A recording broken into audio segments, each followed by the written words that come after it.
باشگاه مدیران ایران تقدیم می کند. سلام. یه بار از این کارهای چیز انجام بدیم با هم دیگه بلند بگیم سلام سلام. مرسی، متشکرم. عصرتون بخیر. علی شاحسینی هستم، دکترای تخصصی مدیریت و برنامه‌ریزی. عرض کنم کار مشاوره انجام میدم، مشاوره منابع انسانی. خودم به عنوان افتخارم این هست که کارآفرین و کارفرما هستم. بزرگترین افتخارم این است که الان که در محضر شما هستم، عزیزانی که در مجموعه های من مشغول هستن حقوق میگیرن به بیش از 300 نفر رسیدن و این اتفاق امروز و دیروز نیفتاده. اولین عزیزی که در مجموعه من استخدام شد 25 سال پیش بوده و به تدریج زیاد شده و الان به این تعداد رسیده. زمانی در عرصه صنعت فعالیت داشتم، الان در زمینه آموزش زبان انگلیسی مجموعه خیلی بزرگی رو در منطقه جنوب تهران دارم که فقط همون یک مجتمع حدود 180 نفر پرسنل داره، پرسنل بیمه شده رسمی. و یه فعالیتی رو 2 سال پیش در زمینه مزرعه داری و دامپروری شروع کردیم. خودم خیلی وقت آزاد دارم.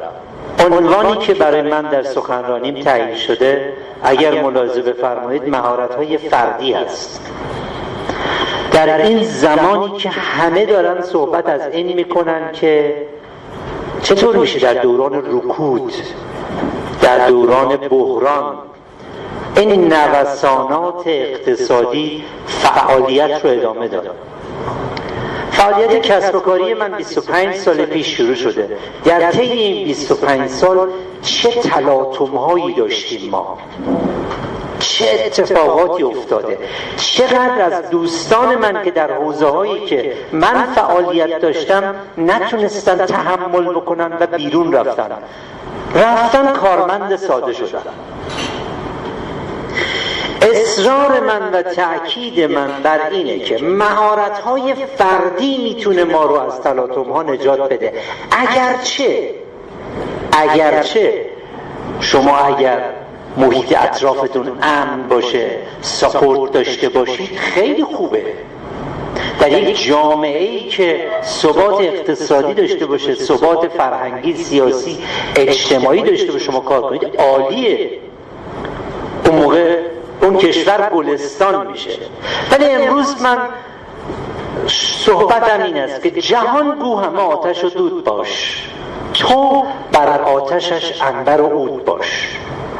چی کار باید بکنیم؟ من به تعداد انگشتان دستم کلمه میگم و بعد این کلمات رو با هم دیگه بررسی میکنیم. اولین تکنیکی که من خودم هر روز پیاده میکنم ترک هست. ترک کردن عادت‌هایی که قبلا داشتم، ترک کردن روش‌هایی که قبلا پیش می‌گرفتم، روش‌های تبلیغی و رقابت 10 سال پیش امروز جواب نمیده، 5 سال پیش امروز جواب نمیده. ما یه اتفاقی که درونمون میفته اینه، آن لرنینگ بلد نیستیم. ما بلد نیستیم که آنچه که میدانیم رو کنار بگذاریم، رها کنیم تا فضا باز بشه برای یادگیری مطالب جدید و روش‌های جدید. ما دچار تورم خاطره هستیم. این فایل صوتی رو امروز گذاشتم توی کانال مدیریت بر خود هست، DR علی شاحسینی، تو تلگرام بزنید. خیلی جالبه این تورم خاطره. تورم خاطره یعنی برجستگی گذشته در ذهن ما. مدام میاییم میگیم ما این بودیم، ما این هستیم. ما چقدر ذوق کردیم که دیروز در خوزستان آثاری پیدا کردیم که نشان میدهد ایران تمدنش بیش از مثلا 10,000 سال است. کشور داریم که 40 ساله، 50 ساله، 60 ساله به استقلال رسیده، امروز ابرقدرت شده در زمینه اقتصادی. میدونید چرا؟ چقدر خوبه که اون نداره اون گذشته رو. ما خیلی وابسته، دلبسته و تکیه داده به گذشته خوبه ها، عالیه، ولی این باعث شده که ما به فکر آینده، به فکر حال نباشیم. من و شما یه مدیر کسب و کار مبادا گرفتار تورم خاطره و گذشته بشیم. من علی شاه حسینی هستم، من هیچی نیستم. هر روز صبح که بیدار میشم میگم امروز باید ببینم مدیر بخش تبلیغات من که یک جوون 29 ساله است، بهش میگم امسال چطوری تبلیغ کنیم، تو بگو. مدیر منابع انسانی من به من دستور میده، مدیر تبلیغات من، مدیر بازاریابی من، مدیر فروشم به من دستور میده. حتی اون عزیزی که تو مجموعه مزرعه من داره کار میکنه، من از مزرعه داری چیزی نمیدونم، اون به من دستور میده، میگه اگه میخوای قدر بشی، توانمند بشی، با 20 تا گوساله این دامداری رو شروع کردی، الان شده 130 تا، میخوای 1000 تا بشه، به حرف من گوش کن. گفتم باشه. من نمیگم عزیز جان من به اندازه سن تو این کار بودم، این جملات رو خیلی شنیدیم. یه جوان میاد تو دفتر شما شروع میکنه پیشنهاد دادن، بهش میگید اون موقعی که من شرکت رو تأسیس کردم تو هنوز به دنیا نیومده بودی. چقدر این حرف آشناست برای ما. یعنی ما بلد نیستیم ترک کنیم. اولمون اینه، ترک. تعلیم، آموزش، یادگیری. حالا آن لرنینگ اتفاق افتاده، ما فراموش کردیم آنچه که میدونستیم. چطوری یاد بگیریم؟ چی یاد بگیریم؟ هر چیزی قرار نیست یاد بگیریم.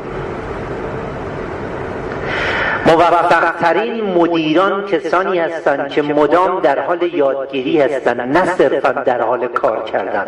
شما باید مالکیت و مدیریت رو جدا کنید، از کسب و کارتون فاصله بگیرید. بیل گیتس اگر امروز از مایکروسافت کناره گرفته و رفته داره خدمات خیریه‌ای انجام میده، داره فکر میکنه، داره آموزش میبینه. برای خودتون وقت بگذارید، کارگاه‌ها و سمینارهای یادگیری و آموزش مهارت‌های فردی شرکت کنید. نگید من این دوره اعتماد به نفس و 15 سالم بود شرکت کردم، فرق کرده. یه اتفاق جالب من تو زندگیم رخ داد. سال 96 من هفته یک کتاب خوندم. بعضی هفته‌ها دستم رفت حدود 45 جلد کتاب خوندم. از این 45 جلد 5 جلدش جدید بود، 40 جلدش کتاب‌هایی بود که قبلا خونده بودم. عجیب بود. کتاب‌هایی که قبلا خونده بودم زیر خطوطش خط کشیده بودم، ولی الان یه برداشت دیگه ازش داشتم. یعنی چی؟ یعنی شما فردا مطلبی رو که امروز خوندید بخونید، یه آدم دیگه هستید. این تعلیم رو جدی بگیرید. و تمرین. سومین تما تمرین هست. Practice makes perfect.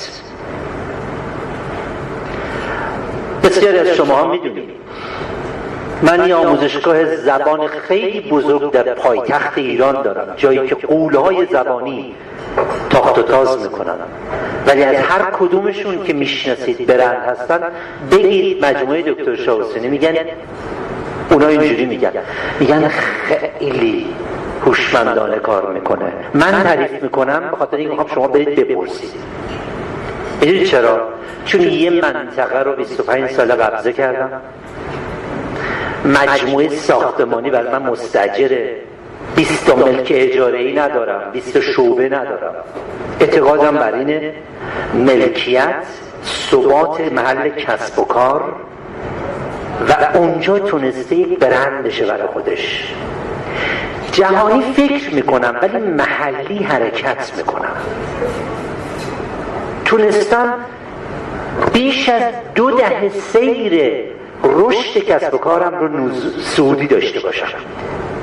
میدونید کسب و کارها نهایت تا 2 دهه در جامعه ما میتونن سیرشون سعودی باشه، بعد یه ثبات دارن، بعد با پیر شدن صاحب کسب و کار هم پیر میشه. مغازه های محله های قدیمی رو ببینید، پیرمرد دیگه یه برق روشن میکنه، یه لامپ روشن میکنه، مصرف برق حداقل پایین بیاد. من اومدم جوانگرایی رو در سیستم خودم ایجاد کردم و این جوانگرایی مجموعه منو جوان کرده. به جرئت میگم من اگر هر روز به دنبال یادگیری نباشم، اگر به دنبال تمرین کردن نباشم، جا میمونم از اونا. تعامل خیلی قشنگیه. به جای این که از 100% از توان، انرژی، وقت و تخصص خودم استفاده کنم، من یاد گرفتم که از توان و انرژی و تخصص و انگیزه 100 نفر به میزان 1% استفاده کنم. صاحبان کسب و کاری که همه کار رو خودشون انجام میدن، میگه اگه من نباشم این شرکت تعطیله، من نباشم این کارخونه، من نباشم، میگه بس این کسب و کار نیست. این کسب و کار نیست. این تعامل یعنی چی؟ یعنی استافینگ، کارمندگزینی، بکارگماری افراد شایسته در جای خودشان، یا به عبارتی قرار دادن مهره‌های گرد در خانه‌های گرد، مهره‌های چارگوش در خانه‌های چارگوش. من این هنر رو با بیش از 200 ساعت آموزش در 5 کشور آموختم که چطور میتونم من کار نکنم ولی کسب و کاری داشته باشم که دیگران کار کنن، همونو سود ببرن هم من سود ببرم. تیتر بحث من چی بود؟ مهارت‌های فردی. من به جای این که بیام مدام کار انجام بدم رو خودم، من چطور میتونم تعامل با دیگه؟ چرا یک نفر 20,000 نفر پرسنل داره؟ چرا یه نفر 3 تا پرسنل داره، مدام با پرسنلش درگیرن، میگه اداره کار میرن، بیمهشون مشکله، نمیدونم، مدام درگیرن. بهش میگم تو بلد نیستی. اگر این رو داشته باشیم، اگر این رو تمرین کنیم که تعامل با دیگران انجام بدیم، بهترین آدم ها برای شما کار. خواهش میکنم در کسب و کارتان آدم های هوشمندتر از خودتون به کار بگیرید، آدم‌های باسوادتر، جوانتر، آدم‌های بله قربانگو به کار نگیرید. من و شمایی که میشینیم مدام لایه‌های مختلف جامعه رو نقد میکنیم، خودمون رو نقد کنیم. باز تکرار میکنم، همیشه اینو میگم، به خودم میگم علی شاه حسینی، جهان گو همه آتش و دود باش، تو بر آتششن بر عود باش. تو 2 تا 3 تا مجموعه داری در 3 زمینه متفاوت. آیا تو یک مدیر لایق، یک لیدر، یک مربی، یک کوچ توانمند هستی؟ اگر این رو داشته باشیم میتونیم حتی بعد از نبودنمان کسب و کارمون رو داشته باشیم. و ته آخرمون تعالی هست. تعالی اون عالی شدنه هست، اون کیف کردنه هست، اون لذت بردنه هست. تعالی قبل از مردن، میگن فلانی به رحمت خدا رفت روحش متعالی شد، اون دیگه من نیستم. من میگم در زنده بودن باید به تعالی برسیم. احساس موفقیت، نه دستاورد. اگر کسی رو میبینید که امروز فقط در ثروت تونسته زبان زد بشه، من اسمونو نمیگذارم موفق، میگم دستاورد این بودی که پول به دست آورده. اگر کسی 5 مدرک دانشگاهی داره، من نمیگم موفق، چون باید موفقیت مثل اجزای بدن ما رشد متعادل داشته باشه. یعنی خانواده، خود، جامعه، اقوام، دوستان، روح و روان، جسم، خوشی، تفریح، عبادت، همه اینا متعادل باشه. کسی که دارای بالاترین مدرک دانشگاهی هست ولی تعاملی با اقوامش نداره چون مدام باید تو آزمایشگاه و توی کتابخونه باشه، من میگم اون دستاورد بزرگی به دست آورده، آدم موفقی نیست. موفقیت از همون تعالیه میاد، یعنی توفیق، به توفیق رسیدن. توفیق در حالتی است که شما احساس ستیسفکشن کنید، اینترنال ستیسفکشن، رضایتمندی درونی از خودت بکنید. برای این باید چیکار بکنیم؟ باز هم تاکید میکنم، باید بریم رو خودمون برنامه‌ریزی کنیم. مدیریت بر خود و افزایش مهارت‌های فردی کمک میکنه که یک، ما مزاحم دیگران نباشیم، دو، به دیگران بیشتر خدمت بکنیم، سه، کمک کنیم دیگران با ما در تعامل و همکاری هم سود ببرن هم سود برسونن. آدرس پیج اینستاگرام من و کانال من هر دوش هست DR علی شاه حسینی، پیوسته است. هم اینستاگرام هم پیجم نه دش داره نه آندرلاین داره نه بیشیله پیله، ساده DR علی شاه حسینی. تو اینستاگرام اگر فارسی هم سرچ کنید دکتر علی شاه حسینی بهتون میده. خیلی خوشحال شدم از اینکه در خدمتتون بودم. به اندازه اینکه انگشتای من جمع میشه شما برای بغل دستتون دست بزنید. فایل های صوتی دیگر مدیران ایران را در کانال مدیران ایران به آدرس @مدیر ایران، یعنی @MODIRIRAN می توانید